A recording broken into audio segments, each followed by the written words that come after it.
మీకు అందరికీ ఒకే సిస్టమే, కానీ నేను కొన్ని విషయాలు పాటించినవి మీకు చెప్తే మీరు సక్సెస్ అవుతారని చెప్దాం అనుకుంటున్నా. సక్సెస్ అయిన వాళ్ళు, అయ్యే వాళ్ళు వింటారు, సక్సెస్ కాని వాళ్ళు వింటారా చేస్తారా? చేస్తారంటే చెప్తా, వింటారంటే రంజిత్ సార్ మైక్ ఇచ్చేసి వెళ్ళిపోతారు. ఖచ్చితంగా ఈ విషయాలే నేను చేశాను. అందరికీ వెస్టేజ్ సిస్టమ్ లాగా నాకు వెస్టేజ్ సిస్టమే మనందరికీ తెలుసు. 100% కన్జ్యూమర్. ఫారిన్ ట్రిప్లోకి వెళ్ళినా కూడా అక్కడ సోప్స్, పేస్ట్స్ అవన్నీ స్టార్ హోటల్ పెడతారు, అవునా? ఏది ముట్టం, ఓన్లీ వెస్టేజ్ బ్రాండే. అక్కడ కూడా ఏది ముట్టం.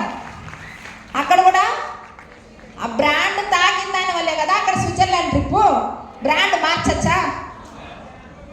అందుకని వెస్టేజ్ బ్రాండే. పిల్లలు ఏదైనా ఇంట్లో నుంచి తీసుకొచ్చి పెట్టినా కూడా బయట ఇసురు కొట్టేస్తాం. ఒక్క సెకండ్ కూడా ఇంట్లో ఉండదు. గొంగల పురుగు చూసినట్టే వేరే ప్రోడక్ట్ చూస్తే. అలా ఉంటుందా? ఏ లైఫ్ లైన్ ఇంటికి వెళ్ళినా మేబీ వాళ్ళు ఏదైనా యూజ్ చేస్తే కూడా మేడం వస్తుందని ప్రోడక్ట్లు మార్చి గబగబా గబగబా క్లియర్ చేసి పెట్టేస్తారు. ఒప్పుకోను. ఫస్ట్ స్టెప్ ఫెయిల్యూర్ అయిపోతే సెకండ్ స్టెప్కి ఎలా వెళ్తాం? 100% కన్జ్యూమర్. ఏదో ఇక్కడ మాటలు చెప్పే బిజినెస్ కాదు ఇది. మీ ఎక్స్పీరియన్స్ షేర్ చేయండి. 1.5 year కన్జ్యూమర్ నేను, ఈరోజు లీడర్ అయ్యా.